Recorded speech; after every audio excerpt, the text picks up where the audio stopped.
ఒకే ఒక్క జీవితం. దేవుడు నీకు ఇచ్చిన బిడ్డలకు ఎంత ప్రేమను పంచగలవో అంత ప్రేమను పంచు.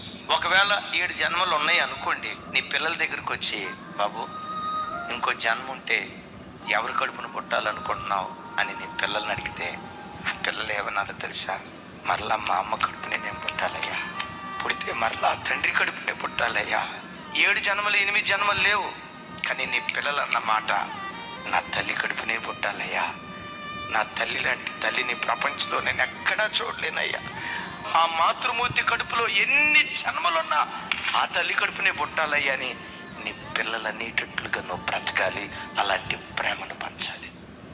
మా అమ్మ నాన్న మాకు ఆస్తిపాస్తులు సంపాదించి పెట్టలేకపోయినా ప్రేమగా బ్రతికే జీవితాన్ని వరంగా మాకు ఇచ్చారయ్యా.